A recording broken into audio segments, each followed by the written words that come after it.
Hey, good morning, all. This is, I believe, the 19th of December, and we're doing a local discovery session. Not sure the number, but we'll get started right in with the status first. Okay, just to keep everybody up to date. We we finished Sprint 21, I guess it was last week or somewhere near there, but we have started Sprint 22, and it's a 4-week sprint. Normally we have 2-week sprints. This week we're going to have a 4-week development sprint, or this time. And that's because we got in and out folks for the holidays. So we just want to make sure we get um, enough in that development cycle to make it worthwhile. And it's pretty big. Actually, it turned out to be the other way, I think. But anyway, we're developing in these areas. You can see we got the measured skills gained. We continue to upgrade this nickname database and customer duplicate search stuff, and the creation of the customer record. Those are kind of combined there. Where we did some responsive. This is actually stuff we had completed probably, but we did some responsive screen upgrades. Want to make sure that when we say responsive, we mean when we change the size of the screen or the screen, the window for your browser gets to be a different size. We want to make sure everything kind of responds in a good way. We had some work on applications. We're doing some data migration, getting that set up. Of course, um, when we create those data migration programs, then they can be reused when we get, at the point where we actually are migrating. But what will happen with that is we'll get to see some real data come into UAT soon. And we're working on the entities first, and then we'll work on locations and contacts. So kind of from that angle, eventually we'll get to some customers and stuff like that. But right now, that's where we're at on that. Along with that comes a lot of other associated data. So as you can imagine, um, had some upgrades to entity management, email services for ETPL pre-screen. I want to show you today a demonstration of the ETPL pre-screen because you haven't seen that since I showed you the mock-ups several months ago. Shared address logic, and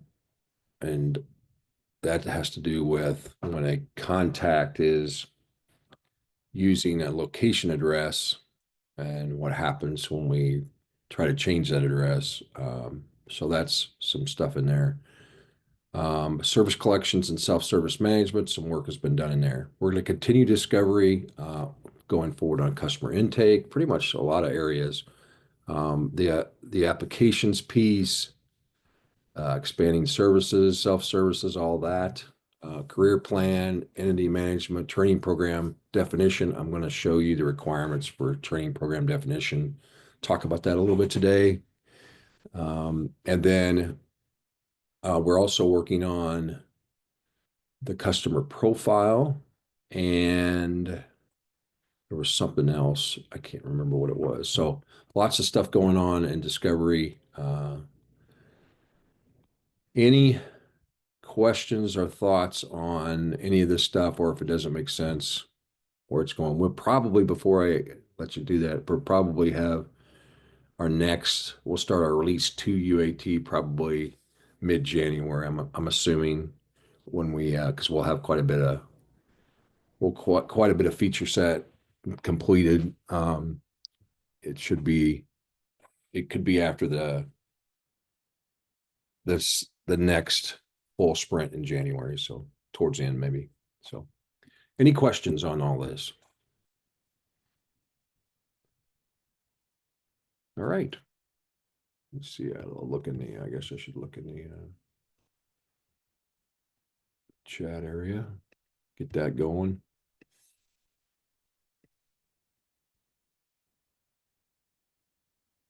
Okay. All right. So there's two things I want to do today. We can discuss, get some feedback on, but There's an ETPL pre-screening process now, which is kind of a self-serve. We talked about this. You might not remember it. I think I showed you some screenshots of this a long time back. This has been built, and I'm going to walk through that with you so you get kind of an understanding of how the providers can get into and get submitted to be on the ETPL, and that'll be probably a good discussion. And then we'll go over and look at the requirements set that we're building out right now for the training plan, the adding it and editing it and those kinds of things. I think that'll be interesting to you. So we'll start with the pre-screening. I am going to share a different page.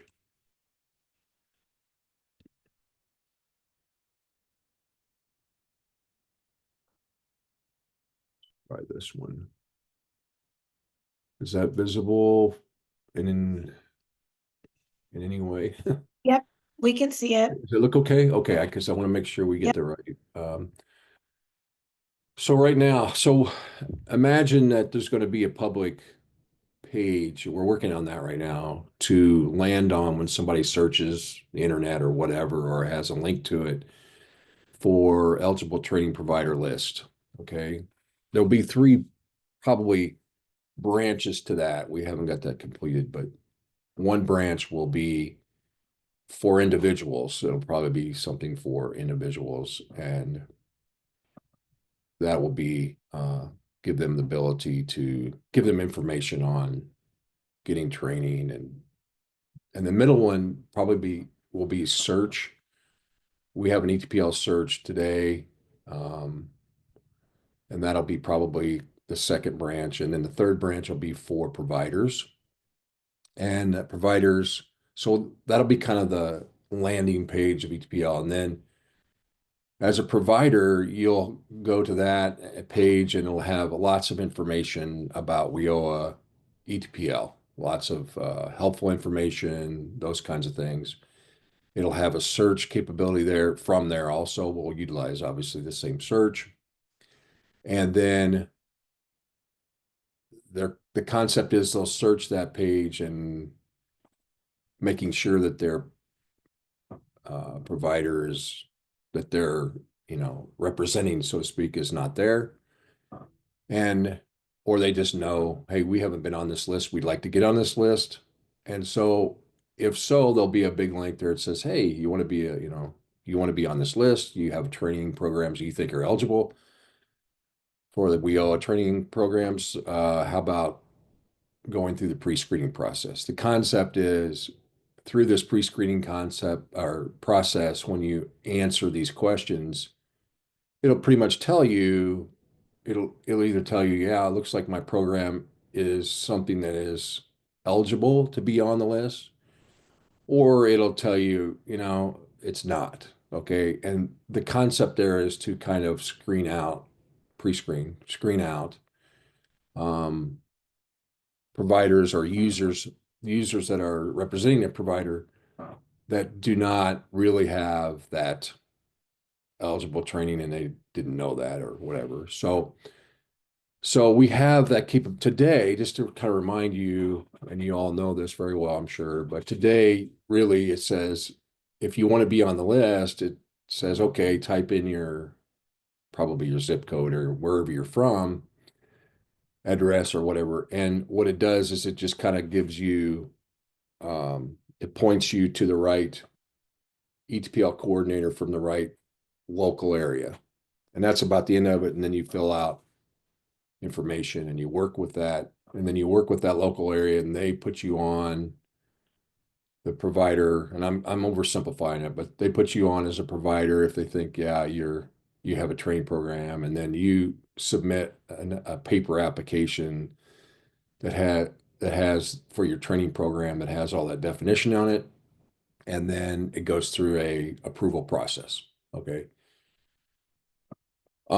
So this concept is really self-serving, and I think we talked about. So the user of the provider will be able to, once this is all smoothed out, all these edges are smoothed out, you'll be able to go through, and if you meet the pre-screening requirements, then you're going to be at a position where you can actually get your access, get an user ID and get into IWDS as a 2.0 as a provider.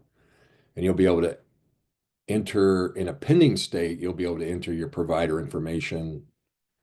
And then you'll be able to enter your training program and locations. And then you'll be able to submit that, all that to either the local ETPL coordinator, if it's an in-state program, or it may go straight to the state ETPL coordinator if it's an out-of-state distance type learning program. And then, and I'll be able to, if we got time, I'll be able to show you a kind of a workflow of this so that you kind of understand it better. But so the first part of this is the pre-screening part. Before I get started, is there any questions on what I'm talking about? Does everybody kind of understand that we're talking about providers, right, of training programs that want to be on the ETPL? And so there's a representative of that provider, like administrator, whatever that person is, that can come in here and go through the pre-screening process. This is actually a public facing piece that will be out there, and you'll see how this works. Okay, if there's any questions, just please drop them in the thing, or just raise your hand or whatever. So this right here is the page one of this pre-screen. And so we want to do a couple things. We want to obviously collect the provider name.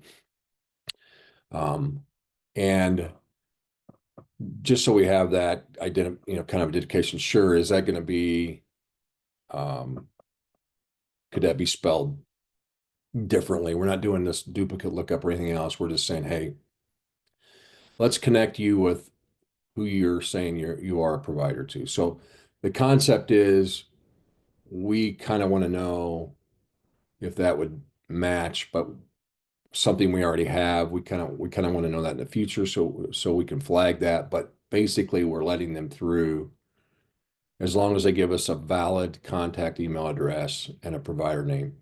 We're not going to have them at this point.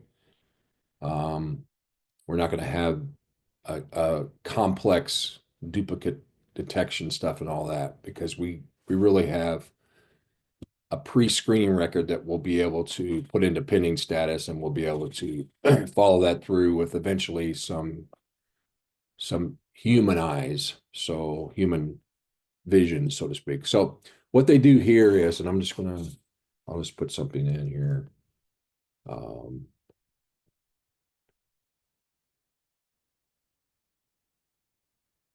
All right, so I'm going to put it in here, a contact address, and I'm going to actually put in a fake one because I don't want it to validate. But what happens here is we're doing some pretty simple, but trying to keep down on junk, so to speak. And what we're doing here, validation, and what we're doing here is when this person puts this email address in, they have to really have access to this email address inbox, so to speak, because we're going to, when we hit this next button, we're going to send an email message to that box and say, basically, here's a link to get back into this pre-screening process, and that takes them to page 2.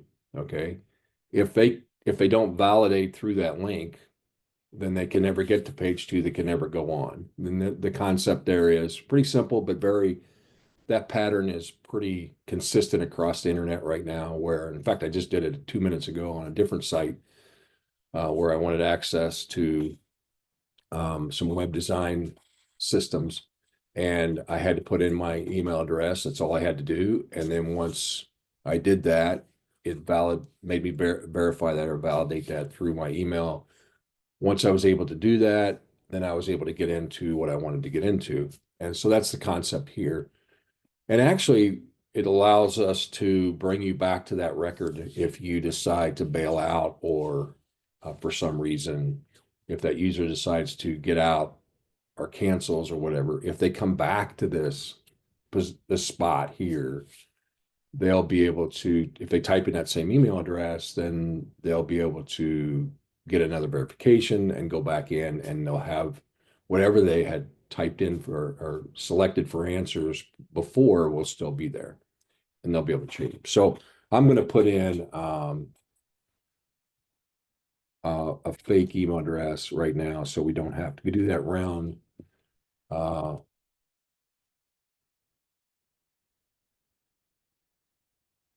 um, roundabout process. Okay. Okay. So it's just going to let me continue. And um, this is what you would come to if I went through the email. We're kind of trapped at fake email right now so that we can uh, go through this. And we also, this will not be here either, this clear inputs testing. We just have that for right now. If we came back in and we had data in here, we were wanting to clear that out to test again. So that won't be there. But basically, the first thing you do, there's only, believe it or not, there's only 3 or 4 pages, but it depends on what your answers are will drive you to whatever. So the first thing is provider description. So we ask for, so this is, I'm going to just say this is a higher education, uh, public university that offers. Now, obviously, this wouldn't be your, I'm just doing it for this. Okay. So, so the first thing is you have 3 choices here. You can choose a college or university that offers programs leading to officially recognized qualifications, such as industry recognized certificate, state or federal license, or an associate or bachelor's degree. The second choice you have would be here, these outer choices here, this one, this one, this one, and this one are mutually, exclusive. So they just one of those matters. So the second choice is a registered apprenticeship program.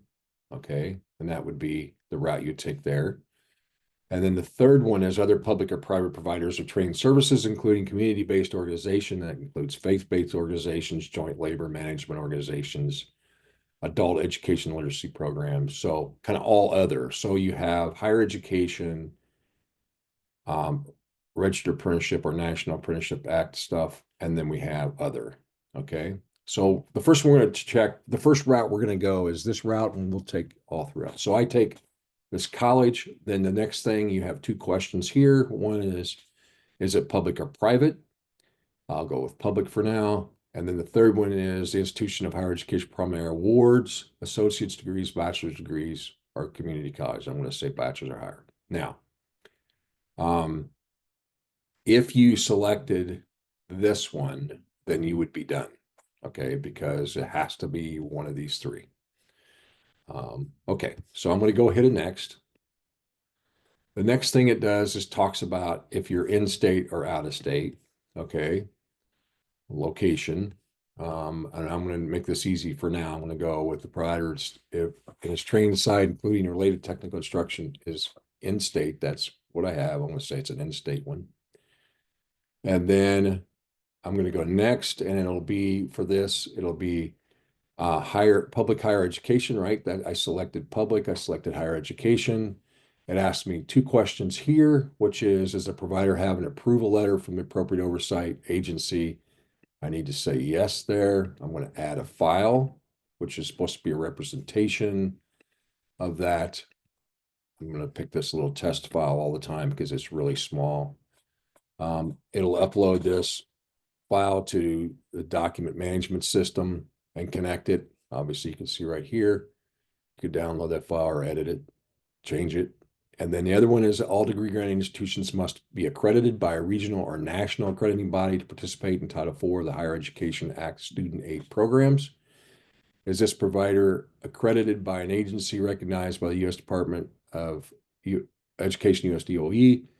And then you have to select that agency. It could be one of these agencies. Let's pick the first one for now.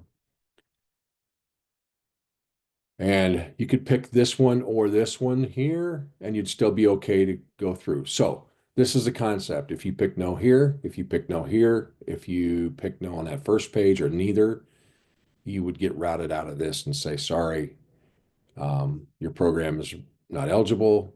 Now, when you get that, you can come back to here, but that's the pre-screening process. We're trying to clear out people that may not exactly know if their program is eligible.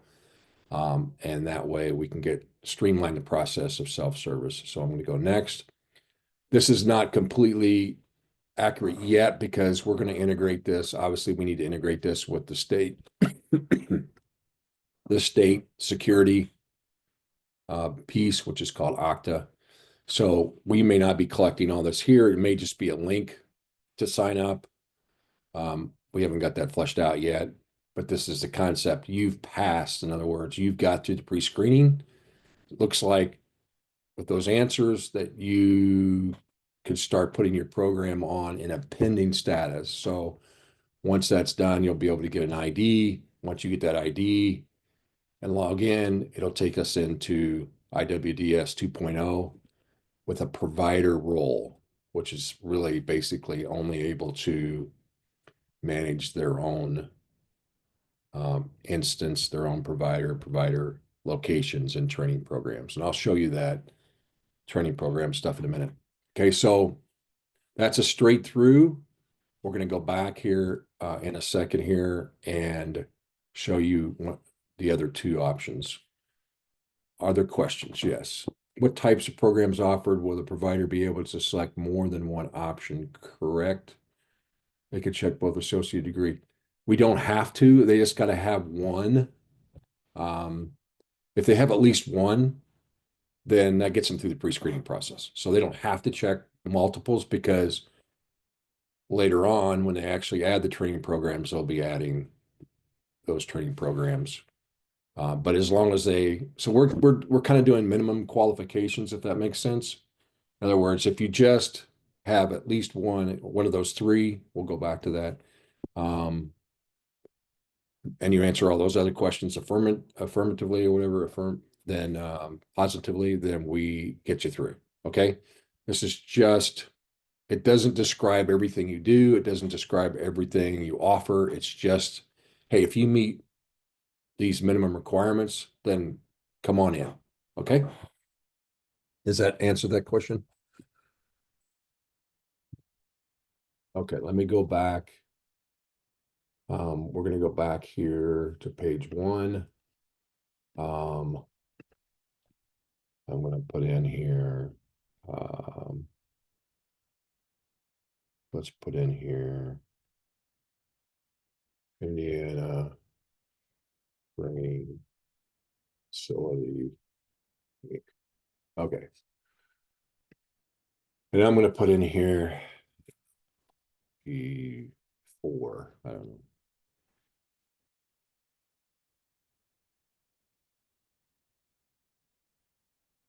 Okay.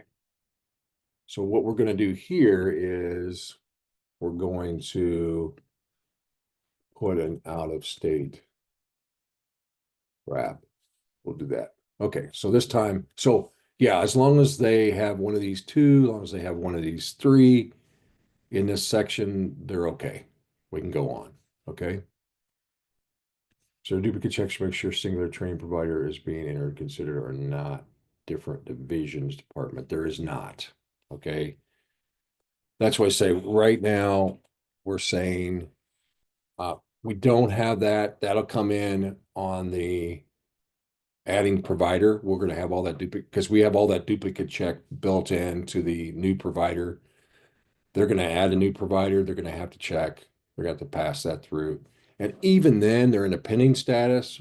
So until that gets reviewed, all that record and that data gets reviewed, it's not active, just in case, they didn't flush out that they're really a part of a different location and they didn't know that. Okay. So we're not doing it. We're not completely doing this hands off for sure. There's going to be that opportunity to review and help, so to speak.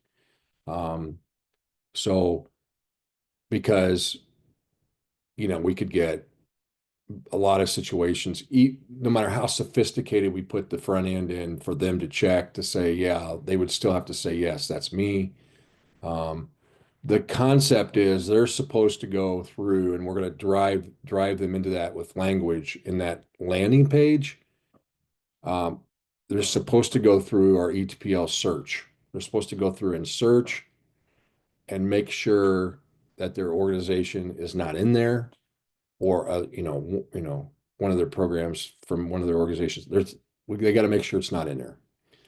Um, if they use that search, which is going to be very sophisticated, of course, like it is, and they don't find it, then there's probably not a whole lot we could do to provide them dupe detection and all that here in this pre-screening process um, to find it either for them, right? Because there's a lot there. So then we have to kind of rely on, okay, now the coordinator is going to have to work with them to make sure that's one of the first things they're going to have to say, besides analyzing the program itself. They're going to have to say, do I believe this is a new organization, a new program even, and go through that process in the review. Okay. I know it doesn't probably sound like you'd want it, but um, the dupe detection stuff is pretty tough. Um, okay, so I'm going to go down here to organization operates programs registered under the National Apprenticeship Act. I'm going to say it's private. Um, and then that's all I have to do there. I get here, I'm going to say out of state. I'm going to say yes. So it says, are you on the ETPL from the state? Yes. If you noticed, I put Indiana in there for fun. Um, does a provider have proof that it's authorized to operate in the chosen state in a good standing and has the right? I'm going to put yes, of course. At that time, I have to provide some. Obviously, here that's part of the review process. They could put in just like I did. We're not reading. It could be a PDF, could be whatever, and we're not deciphering the contents of that document to say, oh yeah, that truly is a accreditation. And then the last one is, does the provider have evidence that it doesn't offer any instruction or core academic support services in the state? So we just want to make sure this is totally out of state, and upload that. Obviously, we hope we don't do that. Okay, so when you are registered apprenticeship program, we have a few more uh, questions and answers. Okay, so the first one is registered apprenticeship programs registered within the United States Department of Labor, USDOL, Office of Apprenticeship are eligible for inclusion on the state list of eligible training providers and programs if they request such inclusion. That's what we're doing. Does the provider wish to opt in to be on the state's ETPL? And there's an opt-in form. We're going to have the ability to, and I haven't got that in here, but there's going to be a link to download that opt-in form so they can fill that out and upload it. So that will be there. Then the next part is, what entity, so to speak, for related training instruction, providers headquartered or having classes in Illinois now must be approved by, and then it says, does the RTI provider have documentation issued by the appropriate state education agencies listed above, authorizes to solicit students and offer and maintain one or more courses of instruction? I would put that here. And then the last question we have talks about related training instruction administered by private businesses and vocational schools must apply for approval or exemption from the Illinois Board of Higher Education to receive approval to operate in the state under PBVS. Talks about that, gives some information about that. You got three options here are okay, one is not. The provider has been approved, the provider has a letter of delay, or the provider is exempt. All three of those work. And so I'll just put there approved. And that should get me to that page. All right, any new?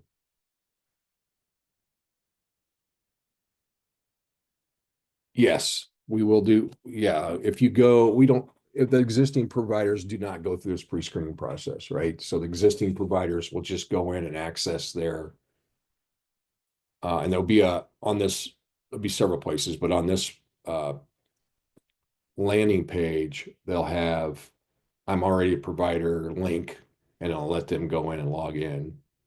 And then it'll get to their records and then allow them to add or modify their training programs. Okay. And then submit those changes or submit those new programs. So yes, there will be, they won't go through this pre-screening process. Okay. All right. The next one I'm going to go through, or the last one, is just a flavor of that. Um, and then we'll go with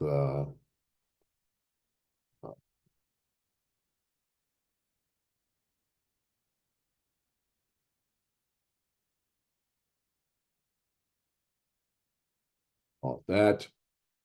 Um,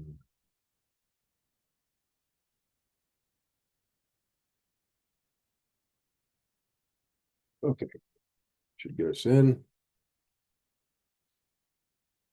All right. So I'm just going to put,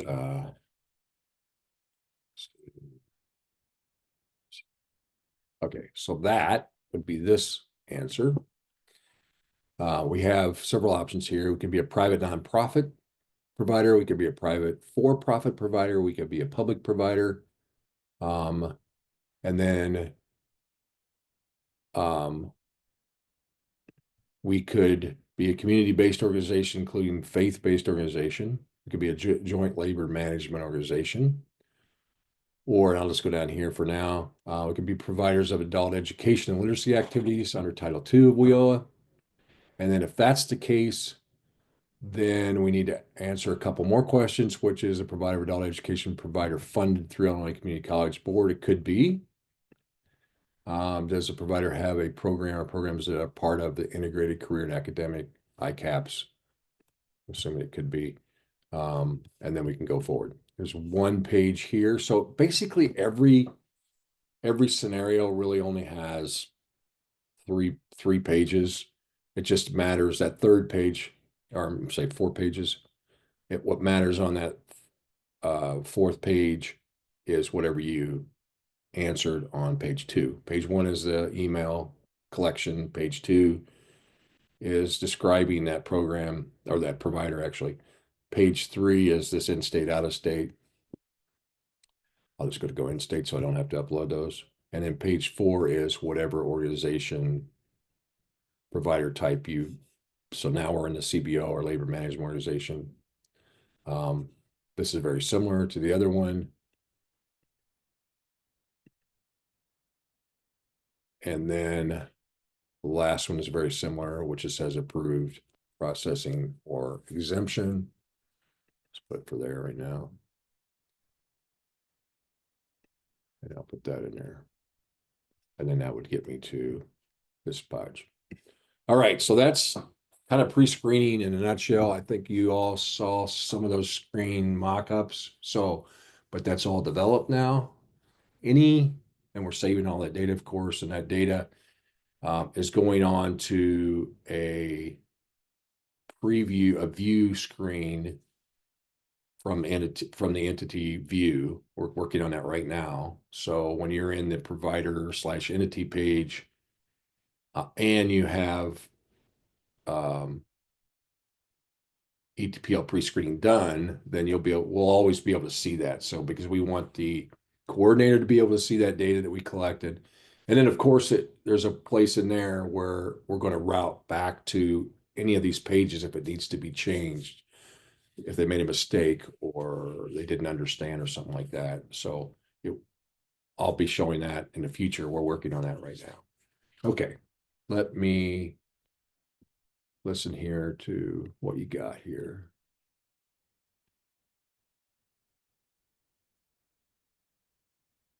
Local system admin, they will still be alerted when prospective provider entity. Oh, yes. Okay, so after they fill this out, there's a couple options here. One is that they may need help So they're in the provider, creating their provider and locations and the training programs. They may need help. Will allow them to get a notification out so that they can get help from your local ETPL. The local ETPL, though, will be not looking at paper. They'll be in there looking at their information they put in, and helping them, maybe even on the phone, going through that. The second thing is, um, once they submit. So you're going to submit if you're in state. They're going to submit, and it's going to go. There's going to be a dashboard, so to speak. There's going to be a list of, let's just call it a list of training programs that have some status, like, they've been submitted, or in creation mode or whatever. Um, so that'll be out there for the ETPL coordinator to do their screening and either approval or not approved request, whatever they decide to do with that when they look through all that data. And that'll be the first step in that process before it goes to the state ETPL coordinator. So, yes. So I guess the answer is lots of, you get, we'll figure out the alert system and all that, but there will be because we haven't really discussed that much, but we will have because we could do that through an email if we want, or, which might be the easiest for now. But we will have a screen that shows all these programs and what's tasked, and you'll be able to filter it by what LWIA, it'll obviously be filtered by your LWIA to start with, and it'll show all those programs that have been submitted.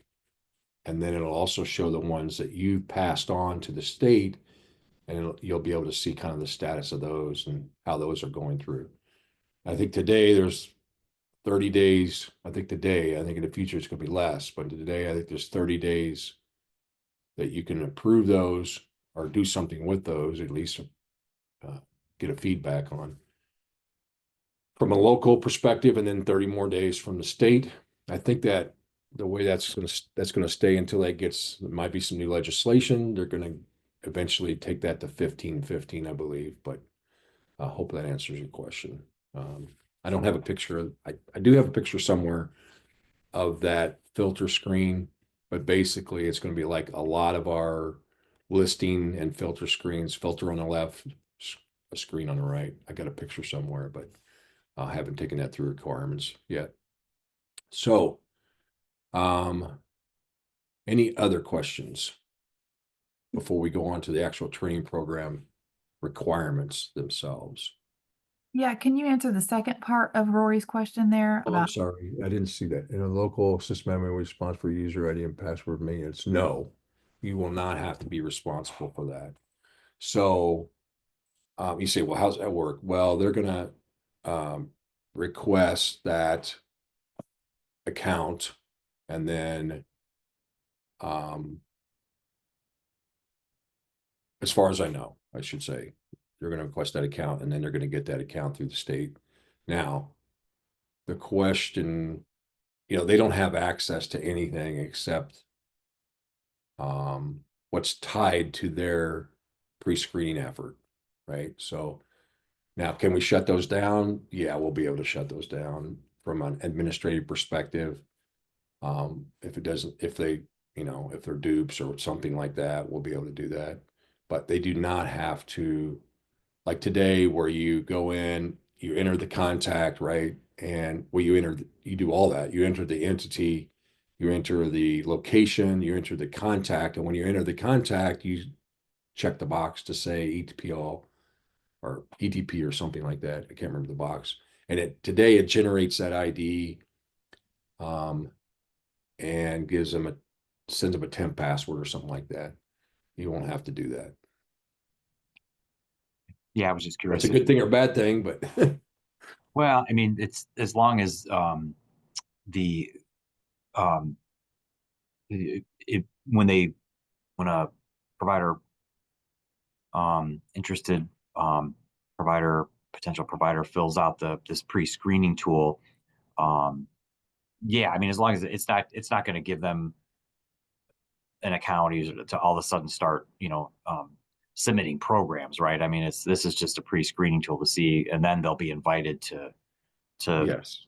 to join, Right. or So it'll be a two-step process there, right? So you'll just get, because then you'll get all these programs in there. It's like, oh, this is right. No, perfect. you'll get a two-step process that will, That's what I thought was said last yeah, time. Okay. basically that they'll go through if they get through here, they submit, and then they'll basically get entry or whatever, but they won't be able to do anything until somebody at your local or your state gives them, yep, makes sense to me. And then they get to go ahead. Okay. Also, when they're in the process of those screens, I think I saw one of them had um uh I'm like none of these applies, or I'm not sure, like contact will there be Yeah. especially if it's a required field, but even if it's not a required field, is there like a, I didn't think, like, like if they get stuck on a question, not sure the language or what they're being asked, is there an option for them to click on, Yeah. like, contact local or contact Yeah. state It's on coordinator? that page. You didn't Thought I see it, did. but when they get to that basically error feedback page, whatever, there's a bunch of information on that I didn't go through any error situation, but um, if you answer a question negatively and it throws you out, then there's a bunch of information on that last page that says, hey, because you answered this way, that doesn't make you eligible, but here's all the help you can get. Okay, yeah, I was just wondering, like, in the process, if they get Yeah, stuck yeah, on one, it'll send them like somewhere where they could ask, like, hey, how do I fill this part out correctly or something. So, yeah, that's correct. Okay, great. Are you Let me go looking for any feedback on the actual screens that what's they're that? pre-screening? The pre-screening, are you looking for feedback on those screens or? No, I mean we had this, not necessarily. We had this in front of everybody months ago. It was just finally developed and I wanted to take you through it again. Um, so I'm not asking, I mean, if you have some feedback, don't hesitate to give it to us if you think there's something here that is too hard or something to digest. But Well, just from a provider standpoint, because I mean, I'm pretty familiar with them, worked for them for years. The thing that I noticed as you were going through was that when you have the options for them to check, there's one item that has to be answered yes in order for them to go to the next pieces. yeah, All the text is in the same line and the little bullet points that they check are indented. But because the text is all in the same line, I'm not sure that they would immediately let know me go that. see what you're talking about. Yeah, Yeah, let me jump over here again. Sorry. because they're notorious for, if it's not their system, they're not wild about it. Do you see what I mean? All the text starts in the same line. So the indent, like if they have to check that first line there in order to check the buttons underneath it, you see what I mean? The text is all in the same line as opposed to the indents being the text indented as well, so that it's super clear. These items go with this one, and then you have to go down to the second one. Do you see what I'm saying, or am I being really confusing? I'm all ears, trust me, because I've been too close to this. I So think, are you saying, needs to Crystal, be that indented more? Is that what you're thinking, or what are you saying? are you saying, Crystal, that, like, because I think I know what you're saying. Are you saying that where it says the institution is public, private, that a Yes, provider, I think they have to fill all of those out, that it's not contingent upon whether that first bullet account. exactly. Yeah, Exactly, maybe, because the text for the institution is not indented as well. yeah, maybe further, or a Yeah, collapsible. or collapsible or something. And if Yeah, they check that, then those buttons pop. But that might be asking a lot. But yeah, or yeah, Oh, or even like just collapse this section unless they hit this. right, yeah, or Oh, we make could do it something like that. Yeah, no, we could do something like like that. it's Yeah. gray, and that they don't have to check it unless they check that button, And or then like Crystal said, collapse this question unless they check that. yeah. yeah, Because or Oh, at we the could do very something least like that. No, that's indented. good. That's good Yeah, information. No. I yeah, see what you're saying, or at the very least further indented a few yes, Or exactly. maybe you just need to be, yeah, further indented, but Further indented, too close. exactly. Yeah, Because that's Any of what I those was, would work. yeah, because as I was looking at it, I was thinking about the providers that I work with and knowing that they'd be like either skipping buttons and getting kicked out unnecessarily or thinking they had to fill out everything and getting frustrated. Whereas if it's more clearly indented under those, I think it would so yeah, just let me show be you what happens here. clearer for them. If I just pick this and go on, say, oh, that's all I have to pick. Right. Then Or collapsed or when gray, you like hit grayed next, it out. says check all the fields and it shows you which fields. But I like your idea. Why tell you afterwards? Yeah. Um, I Because like if the they idea get of collapsing. frustrated, I mean, knowing the providers that we work with, I don't know if anybody else has this problem, but if they get frustrated using the system, they just won't do it. And then they're going to be calling locally anyway, saying, can you help me put it in? Yeah, I get you. Yeah. So, um, yeah, that would be if you don't get that. If there's one of the things that looks like maybe we haven't indented them enough, but the other thing is we can definitely collapse those. I got that written down. Oh, good. Yeah, I didn't know if that would be like a heavier lift, No, that's not. programming wise to do that. No, we can do that. Or like I said, or even the third alternative would be like to make them all kind of gray or faded out until Yeah. you click it and then they become active and required or Right, and something. that's what they are. They're just not must not be gray enough because if you notice that if you haven't clicked this, these are grayed out. Right. Yeah, The it's the just but probably not enough contrast there. And then the other one is like the these but are all grayed but out. the Collapsing would be better because it would yeah, simplify the page when you first see it. When you right. first see the page, it would be a lot simpler because you would just have three answers, right? That's One, true. two, It could three. And then consider once less you did that, intimidating. it could expand it. Yeah, I like Yeah. the collapse idea. Again, because providers are notorious for being like, this is too hard. I don't want to do it. You know, I mean, that's the comment that I hear all the time because I do data entry for providers all the time. Well, if they think this is too hard, wait till I get over this training program. Oh, I know. I'm well aware the ETPL side of IWDS currently is a beast. So I get it totally. I'm just thinking, No, I know what you're saying. yeah, Yeah. whatever streamlines it for them and makes it super clear, it's just these three buttons. And then by the time they get into it, that's a different thing. No, But I like that. I really do. And we can do that on the other page too. Like on this next page, if you um let's go to that next page real quick, which is the state or in-state, we could just have this one or this one. And then if they hit this one, then this would expand. If they hit just I'm in state, then they're done. They don't see all that. And then they go to the next one. This one here, probably okay. Don't know if we need to do because there's not a choice between the two. You just got to answer the questions. But yeah. All right. That's a good idea. I like that. I like that feedback.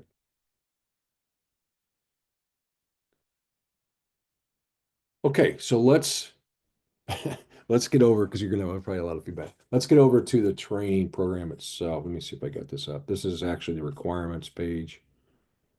Um, so reshare here real quick.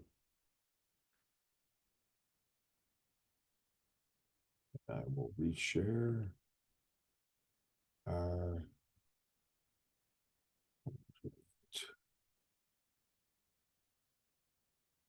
let's see. MUST, here we go. Okay, hopefully this, I'm gonna get it a little bigger for you. So this is a requirements document, what this is. And we've been working with state subject matter experts on this for quite some time. And it's all the sections, pages, whatever you want to call them, of the training program. Okay. And this talks about workflow and all that. And this is going to be replaced with the new workflow, but it's very, very similar. Okay. Let me get this even bigger. Okay, so the concept is, hopefully you can see this. So the concept is the training program. Today it's like 3 pages. So it's actually expanded to could be 11 or 12 depending upon what type of program. So the first is program of study. That's important. Review and submit. So they go through these and they can go through next, previous. They can jump to one of these links. This is the navigation side. This is the content side. When they have visited a page and they have left it and they have not got through validation, in other words, the required fields and that are not complete, then there'll be a little red X behind it. And if they've gotten through that page, completed validation successful, then there'll be a little green check mark. You'll see that here in an upcoming page. So the concept is they can start it, they can leave it, they can come back to it, those kinds of things. Of course, they can go straight through. If they need help, then they may contact and say, hey, I need help, I don't understand this. So we've divided this into the program of study. If there is a registered apprenticeship program, that would show up second. Then outcomes, cost shows up when there's not a registered apprenticeship program. Instructional hours, entry-level requirements, program offerings. Not a lot different if you look at the application today or the definition today. A lot of stuff obviously is the same stuff. So we start with the program name. And the other thing is you cannot save it. It'll tell you that too. You cannot save and exit this first page if you do not, or go on if you do not have at least a program name in it, because we want to put that program name over into the grid that shows all the training programs on the entity or provider page. So, so that's got to be there. Okay. So the first page here has a program name, program description. There'll be actually more info bubble things on there. We haven't got that finished yet. And obviously these are the required fields, and required fields also will cause a resubmit down the road. If somebody needs to change these things and they change a required field, it's going to cause a resubmit. There might be a few that do not cause a resubmit, and I'll give you an example of that, but most of them cause a resubmit, like this one right here. If they happen to change their website address, providing more program information. So in other words, I don't think we'll have a resubmit on that, but most things, if you change those things, you'd have a resubmit. So this may be a little bit different in the future, but this collects the program name, the description, their website address, the year the program was established or registered. They can enter the zip code directly, or they can search for it. This is going to, on this search window, search modal, which is actually available today in the test area, but that search modal, you can enter a code in there, validate it, and it brings it back, or you can search for one and browse for one. So that's already out there, but it'll bring back the zip code for them. These are the locations. These will come in when they've already been created for that provider. If they get to this point for some reason and they notice that one of the locations that this training program should be provided at, if it's not in there, they can actually go add it right here, that location. Okay, they'll be able to go out and in. I think that's actually available today, but they won't have to back out of the program, go to the location add, come back and go back into the program. They'll be able to go round trip from here. Also here, of course, you can select the locations that this training program applies to. Let me stop here because I saw, Crystal, you have in the info bubble for program name, can you suggest, remind the provider it will be met? Yep, that we do have that info bubble text. Yep, it says should match the name of their catalog. Yep. Then the last question here on this page is select, I should say one, so should say on, old screen. Select one of the following that applies to this program. This program is a registered apprenticeship program. This program is a pre-apprenticeship program, or it's neither. If this tells us if we need to supply the apprenticeship program page collection or the pre-apprenticeship program page collection, or we do not have to do that. That's what that's for. Now you say, well, didn't we tell you that in pre-screening? Yes, we did. However, it's potentially possible that you'll have programs from a provider that would have a pre-apprentice program, apprentice program, or neither of those two, and have maybe all of those two. That's possible. So we have to ask for this specific program that you're defining, what is it? Okay, this is actually all the context and rules about that page. And then we get down to the data we collect, and then we're going to go into this. This is a picture of the zip code browser that we have out there. Basically, you'll be able to enter a code here if you know the code, and it'll show it to you. Let me just actually, I'll show you that. I don't know if you remember that or if anybody's actually looked at that. Let me just really quick.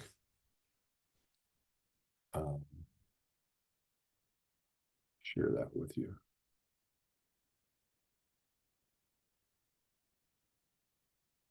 You remember, you might not have remembered this, but there's a test page out here.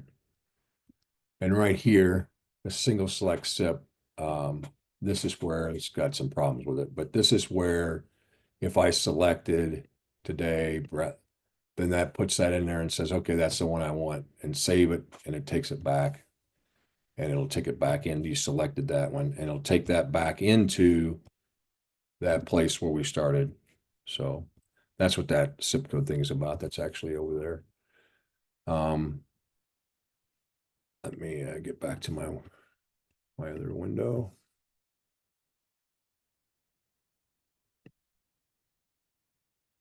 Okay, so that's what this describes here, how that works.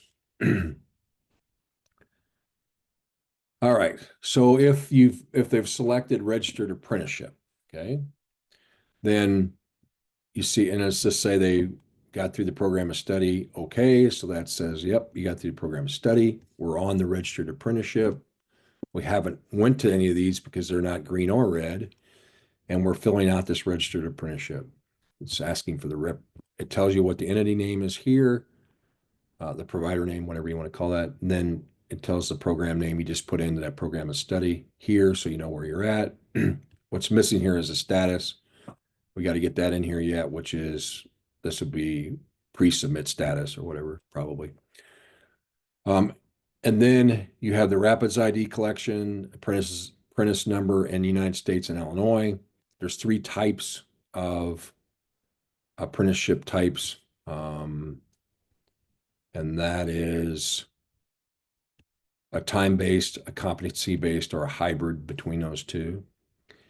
You have the ability to upload documents. This is not required, but we hope, and we'll have information on that, upload standards document. And that's the same capability you see in other places where we upload. Then you get down to work sites and related technical instruction sites. This allows them to put in as many work sites as they want to put in. When they put them in, it comes back to here. They can edit those work sites or remove them. And there has to be at least one. If they select this yes, then there has to be at least one RTI site. If they don't select it yes, it does not have to be. And that's the same kind of a deal where they can add those RTI sites. The last thing is program cost. Providing cost is optional. Obviously, that info bubble or whatever. If you're in a registered apprenticeship, you don't have this cost page here. As far as we know it now, we may decide that might be something we want, but right now the rule is this will not show up once they have a registered apprenticeship or pre-apprenticeship program. They'll just put the cost in here because they don't have to do that. Okay. Like all pages, you can save and exit. You could go back to previous. You can cancel whatever you did on this page. It'll take you out, or you can go to the next page. This works like a cancel also. So if you hit back to entity, then we make sure we tell you, hey, you got some changes on this page. Are you sure you want to exit without saving them or not? That kind of a deal. So that is the registered apprenticeship program. Okay. The next piece underneath here would be optionally a pre-apprenticeship program. it would show if the registered apprenticeship one didn't show and you selected that toggle in that first thing. Here's the worksite address thing, nothing special. That's a little modal that comes up. And then the one after this is the pre-apprenticeship. This is obviously optional, but if they selected pre-apprenticeship, then we'll get the pre-apprenticeship. There will not be a registered apprenticeship on it. It's a bad image, but here we ask, let me, it's hard to see this. I don't know if we can, but it asks some questions. Pre-apprenticeship program provide training services defined for WIOA for adults and dislocated workers. Does the program allow enrollments above the age 24? Does the pre-apprenticeship program prepare individuals to enter and succeed in a apprenticeship program? Then there's some element questions. Does the pre-apprenticeship program contain the following elements? And it talks about those elements and allows you to describe those elements in here. And then you can save and exit previous, cancel, and go on. Okay. So that's if it's a pre-apprenticeship program. That other one is apprenticeship. Should youth be included in the verbiage? This verbiage here on the second question, is that what you're talking about? Just in Well- general for, like the first question, it just talks about adult and dislocated worker. Yes. But I mean, like the apprenticeship programs, pre-apprenticeship, they apply to all three programs. I'll ask why we didn't hit that. I'll ask why that. Like the verbiage throughout, wherever it says adult and dislocated worker, it should also say youth. Yeah, okay. I don't know why they didn't have that in there. I'll ask that. Thank you. Okay. Next one is, now we're getting into the standard ones. Okay, outcomes. Okay. So the first question here, what is the primary outcome of this program of study? Check all outcomes that apply. And it has industry recognized certificate or certification, certificate of completion, license, associate, bachelor's, institution of higher learning certificate, secondary. So it's got quite a bit of every here. Employment, MSG for learning credential, or MSG leading to a credential or leading to employment. Okay, so select as many as those they want. Here's the name of the associated outcome, if there's a specific certificate, certification, license, or degree received, they want the name of that here. And then if certification, license, or registration has been filled out, then what's the certifying, licensing, or registering body? So this is the program outcomes. Any thoughts on that? Is there anything you think missing or wondering why something's not there? Just a question on the MSG, the measure skills gains, Yes. credential and measure skills gains leading to employment.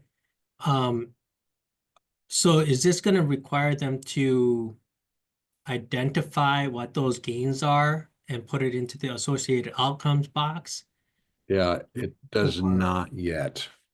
Because I think there's been a couple of different conversations. One was it might be too difficult to have the institute list all of those measurable skills gains, but then at the same time, the measurable skills gains that the school thinks is a measurable skills gains and not necessarily what WIOA would count as measurable skills gains, right?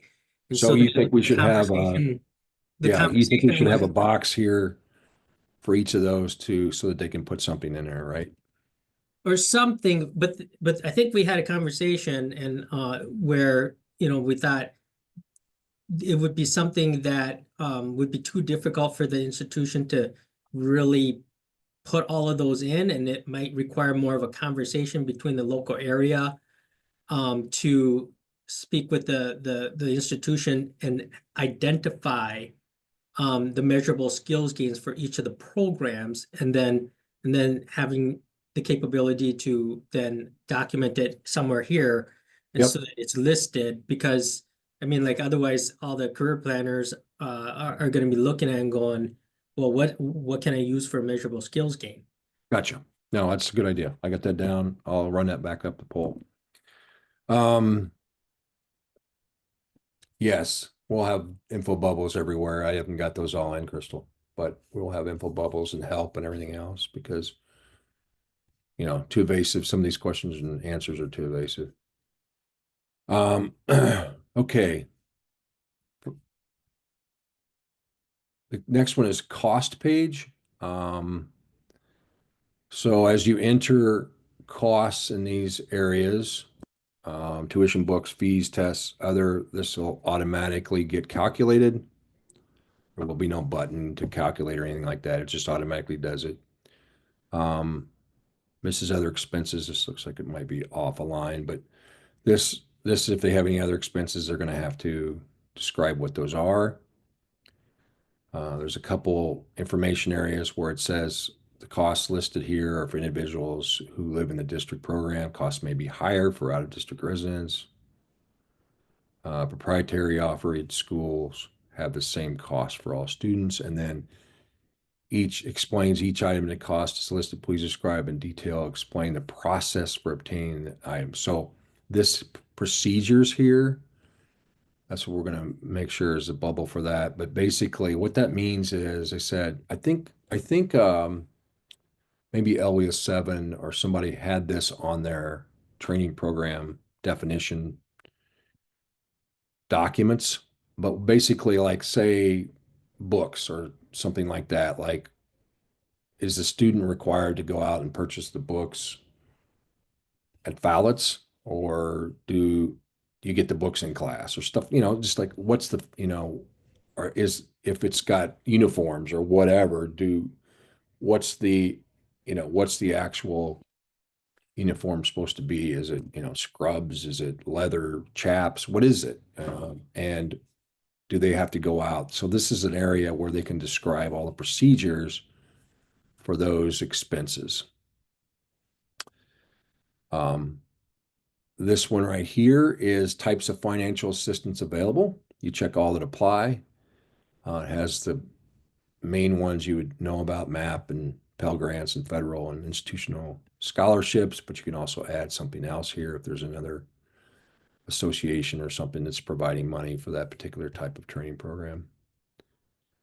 And at the bottom, the final one is, I think this is actually a reporting item, but the final one is what's the cancellation procedures and what's the refund policies based upon cancellation. So that would be there. Anything here? Is this screen part of the pre-screening tool or no? This is the program. This is the actual program. So you've passed pre-screening and you've already actually got an entity here, a provider record in here, and then you said, okay, I want to add my first training program. Does that make sense? Entered in the system. All this training program, when we get down to the end of this training program, once all these are green, then on this review submit page that I'm going to show you, it'll give you a self-attestation, and then you'll be able to hit the submit, and then we'll submit it either local or straight to the state, depending on in-state, out-of-state, and it will have a status, a submitted status.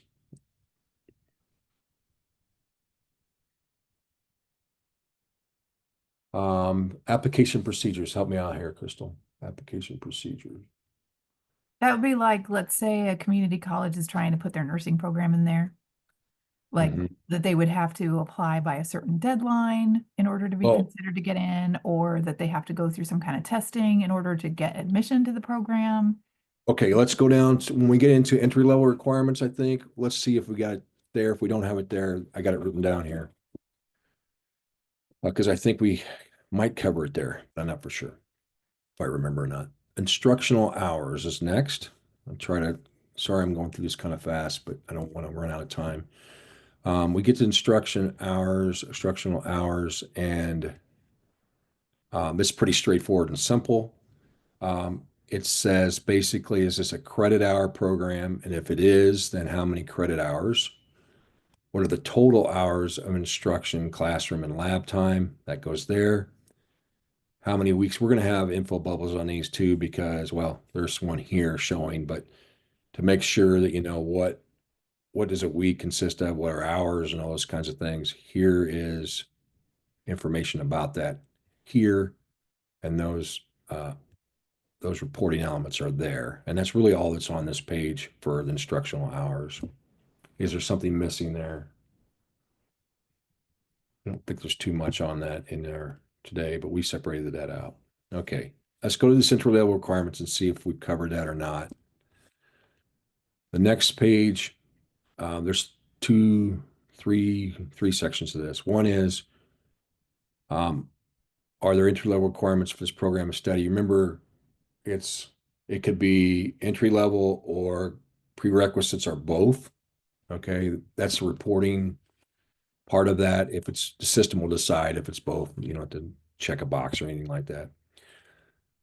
So if you pick one of these three here, or none, and then down here, you check any of these and you specify exactly what those, a description for what those prerequisites are.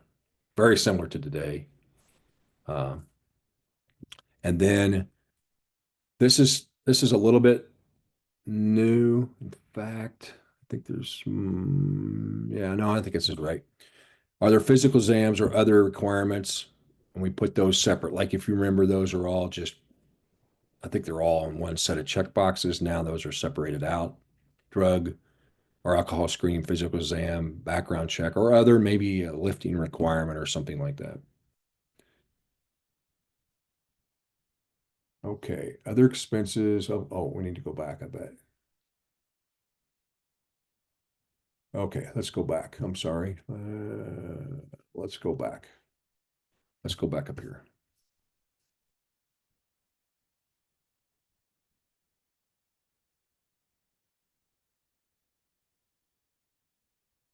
Okay. I thought we had discussed adding more detailed cost fields, especially when it comes to certification exams. We have tests on there. We have fees on there. Licensing, tests, and fees, etc. when applicable. Probably all do local level and then total them up. I realize that can be a very good idea. IT computer training versus LPN medical assistant. Yeah, I can definitely carry that back to the state folks, but this is what I got. No, that's okay. It was just, back in the early stages when we were doing a lot of what's about the screens in IWDS, when we earlier sessions when we first started the work group, and which was great. We were all what works, what doesn't, how do you use these screens? So I could be off too. Like there was a lot of good ideas and discussions and like feedback and like, pain points and stuff that were being voiced. Yep. And I know in 7, and I think maybe all the other OE is in the group, but I know we were saying that as far as, and like I said, I definitely realize there can be a lot of variance. I mean, you have some programs that maybe there's one credential involved, or like an LPN. I mean, that's it. The NCLEX, that's the exam, the fee. It's pretty straightforward. But some of them where the total amounts for like tests or fees, like sometimes the way the providers put those in, and then they get what some LWEs call a letter of intent. We call it like a training plan request, or the Terra form for the LWES 7 and some of the other regions up here used. And then it's like, well, this doesn't match. So we were just wondering if but I guess it would be kind of hard to draw a line. It's like, well, do you put 5 boxes with dollar signs for 5 different times? I mean, that still may not be enough. So I just didn't know if there was any talk about adding a few more, like to break that down even further. That's what I meant.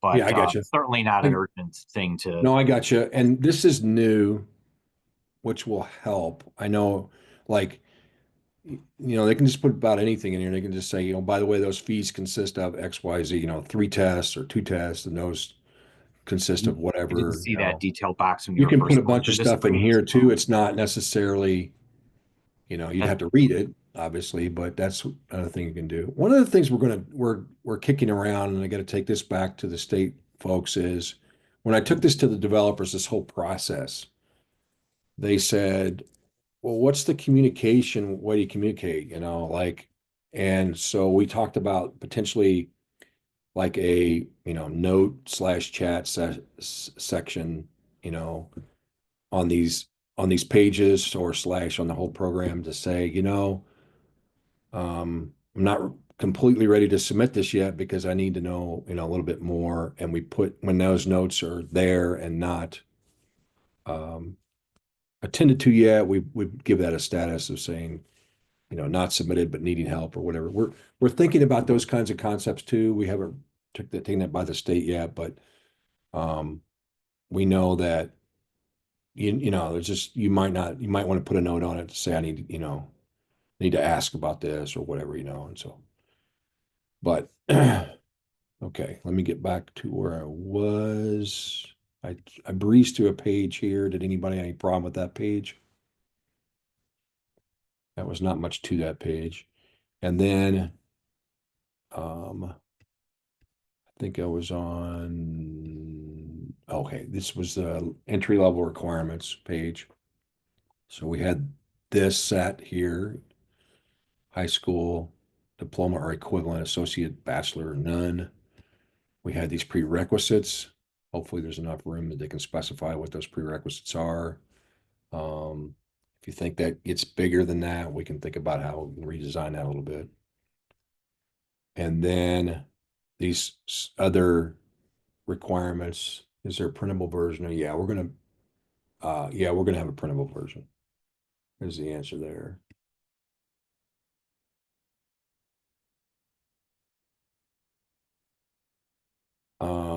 But if they, okay, is there a printable version of what they have to fill out in case they need that? We can provide that and they can carry that around or whatever to get help on that, but we're not suggesting that a printable version could be sent in and then somebody at the LW or state does all the entry. We're expecting them to enter these programs. Does that make sense? But I don't see a problem with providing them with a way to print this whole thing and take it and help filling it out or fill it out prior to their entry. That's totally fine. Or even print it when it's half done or print it when it's all done or whatever. That's totally fine.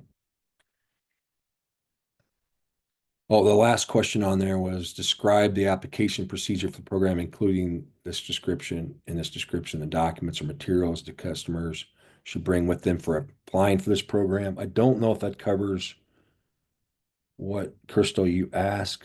Let me see where that was.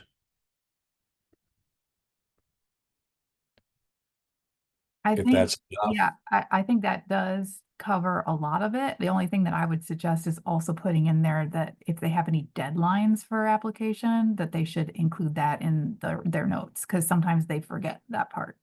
Yeah, okay. Okay, let me also mention deadlines. You're right. Crystal, I think you said we don't, what's neat about this is you'll be able to get into the same, if they need help and they've contacted you and they have access to your whatever contact you have for the ETPL coordinator or whatever to help them, you'll both be able to get into those screens simultaneously and walk through them. You'll be able to help them. I think Mark asked about that also from the state. And I said, yeah, there's no problem there. You can, an unsubmitted or submitted or whatever, you can both get into those screens and help them. There's nothing wrong with that. Okay, the next one, that's just a few minutes left here. The next one is offerings. Okay, how is this program offered? That's kind of an interesting term, but basically, what is the program study format? We have in-person, face-to-face, or online, or both. There's could be a little bit of both. In today's programs, there's probably always both. But so that's the first part of that. What's the study format? The second one is additional information regarding the offerings. And there's a bunch of stuff here. Part-time enrollment, part-time, full-time. open entry. Open entry, we're going to do some explanation on it. I need there might be several of these I need info icons on. Open entry means basically, and you probably all know this, it took me a little bit, but there's not like a semester start or a day start. You can just start on the program whenever you want. I'm sure that happens more on online courses, instructional courses where you have a class and all that, even if it's an online, but it's a classroom type of 15-week program. It's pretty hard to have open entry and exit, but that's what that's about. Non-English instruction, also you can specify with language or whatever, internships, labs, weekend classes, night classes, day classes, anything else you can specify. Anything else in how a program is offered that somebody needs to probably know?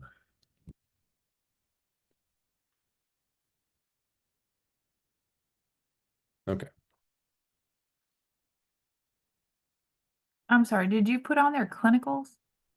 Clinical. No? Explain. Let me Or, read it. or are you assuming that like that's like part of because like nursing programs and so forth, they have to do a clinical portion. Oh, right. Traditionally, they used to just kind of lump that under internships, but Yeah, they're kind exactly. of, we can think about putting internships or clinical. So that people, I mean, because the information that is provided here is going to function the same as it does in IWDS right now, right? Where a consumer can go in and look at it. yes, yes. So So, they would so a not know. consumer can go into and search ETPLS right online, right? And so they can tell exactly all this information Yeah. about each of these programs. You bet. Yeah. So that would be my thought is that not Yeah. everybody understands because internships and clinicals are different, but Yeah, they they get are. together all the time. That's correct. We might want it as a separate, actually, because they are different. And sometimes they go under labs, like even the phrase clinical labs is out there. Yeah. If we Yeah, put it's- clinical separate, then you could check labs and clinical, or you could check internship separate or whatever with it. Yeah. I think clinicals is a good, I'll run that up. That sounds good. There might be,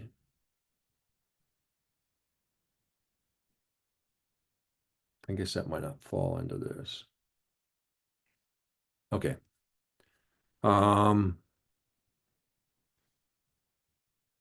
This one here is just choosing the ONET codes. This one uses the ONET code selector. You can choose as many as you want. Top 3 are the ones that get sent to in reporting. I think there's only 3 that gets, but it's okay to add more. Let me I'll give you a peek at that. I think that's down here. That's also out there in the test area, but here's the oh, you know what? I think I'll show you this because this is pretty big. Let me show you that real quick. I don't have that much time, but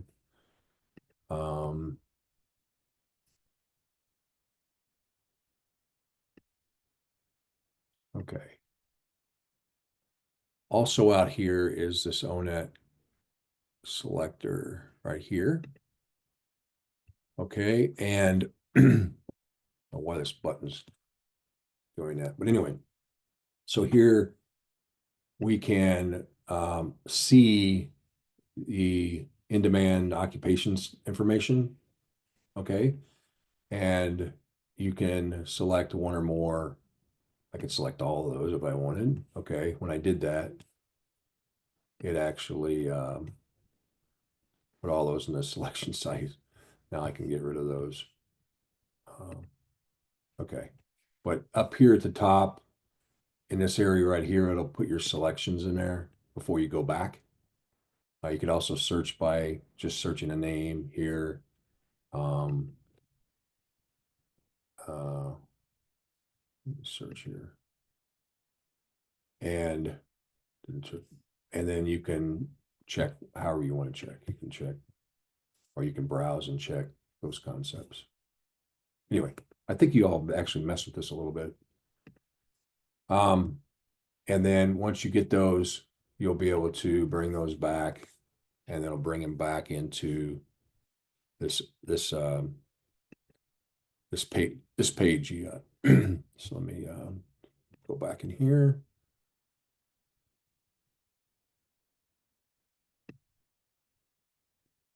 So you'll come back into this page and it'll put them in here. You can get rid of them if you want from here or whatever. Okay, that's ONET real quick. I'm gonna breeze through this last part because I know I'm getting over time. That's a picture of that page. This is performance. I'm not going to do this page because this is not hammered out yet, but this provides them with the ability to put performance in there from the past. And we're not completely tied up on that yet. The next one is basically agreement to assurance and certifications. You don't have to check all of these. You just check this one. And when you check this one right here, it'll move these from not check to check, but it's going to provide a visual so that they know, oh, I just checked all of those, and they can possibly want to read them. Same way with this one, they won't be checked until you check them. It's just all those assurances and certifications is what that is. And I'm going to show you the last page real quick.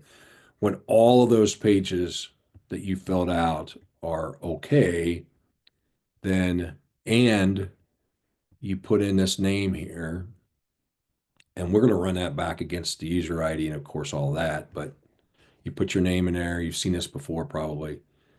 We'll fill in the date when you put your name in there, and then basically this is that self-attestation, and then that submit button will be available then to submit it for review. I know we got short on time, but let me go back here and look at this. What is the criteria for the top 3 that are reported that you refer to?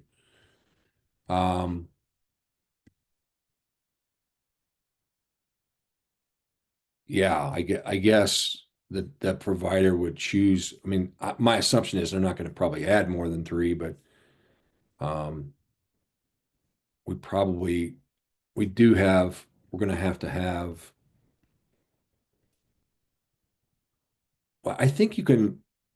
I don't know. I got to go back and look on that policy. I think you could do 1, but there's up to 3. You have to have at least 1, and there's up to 3 that we can report on to DOL. But we're saying, hey, if you got more, put them in there.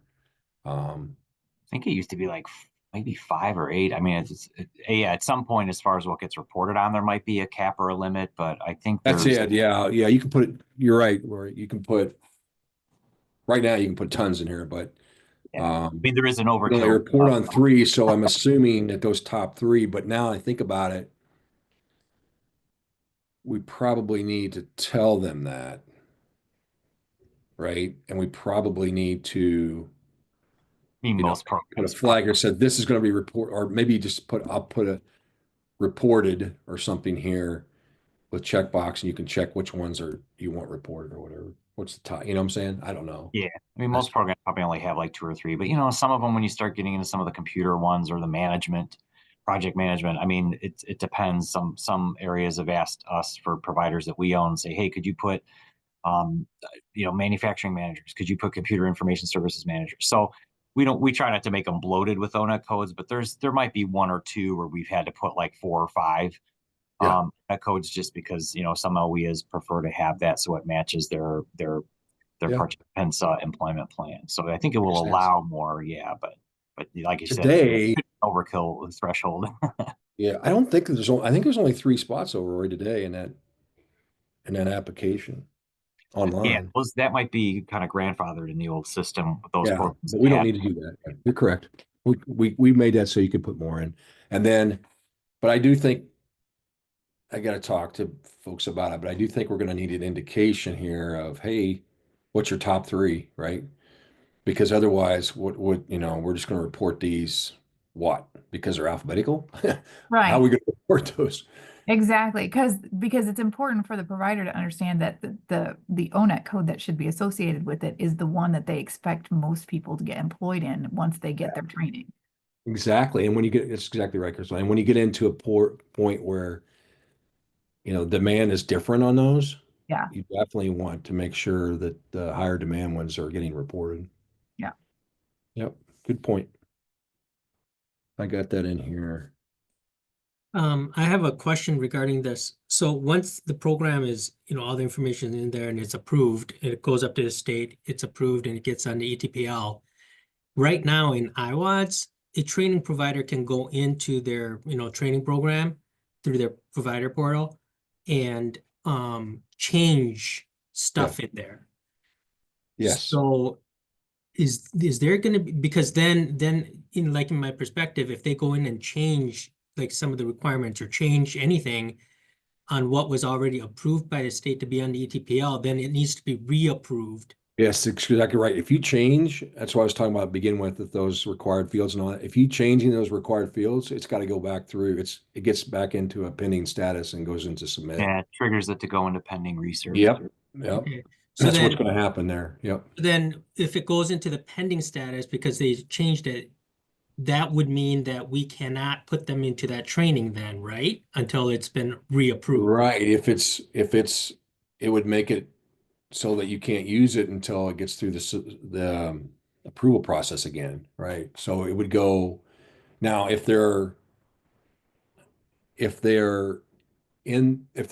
students or whatever customers that are in the program already, Mhm. obviously we're not going to pull them out of the program because Okay, yes.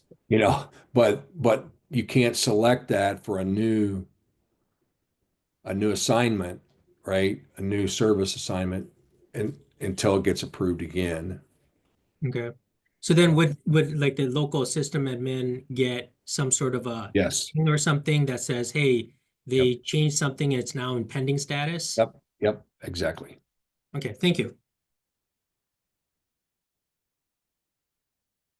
Recertification is also something that's going to have to be, they're going to have to get notified and they're going to have to go in there and resubmit the program. I don't know if it's 2 years or whatever it is. That would be a great question to ask because currently if the program is in pending, recertification is actually selectable. I'll ask that. But the way, Yeah, and that might change. recertification is a little different Policy than we're just, getting worked on. So, and if the state's working on drafting and revising a lot of policies. So that's currently what it is. But yeah, that might not be it moving forward.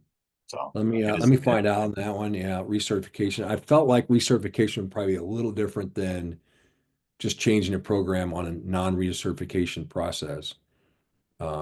Because that could be, we don't want folks submitting a program, you know, knowing that if they check all these boxes and add all this information, it's going to get approved. And then they go in and say, okay, here's what it really is. Like, we don't want to do that either. But I'll find out about that recertification, what the status is for assigning that, if it can be assigned still while it's in the recertification process or not. One good thing is, I know not so good maybe for the coordinator, but that time frame is getting cut down. I'm not sure when that's going to be active, but from 60 days to 30. So that'll help some. Um, and the other thing is some of these programs, probably a lot of these programs, they don't have an open entry exit time. So you might be catching those changes and all that while they're not ready for another class or whatever, right? So that would help. And if that's the case, like if it's 3 months out or 4 months out, maybe, for the next enrollment, maybe it's assignable. I don't know for sure, but I'll find that out for recertification and for changes like what happens to the ability to assign that. All right, I'm going to let you go, but any other questions? Appreciate your input on this. I really do. And this is getting built, and we'll be able to show this to you and work through this with you. And then you'll be able to UAT this at the first of the year sometime. I think that's all the time I have. I'm sure. Can't remember when this is,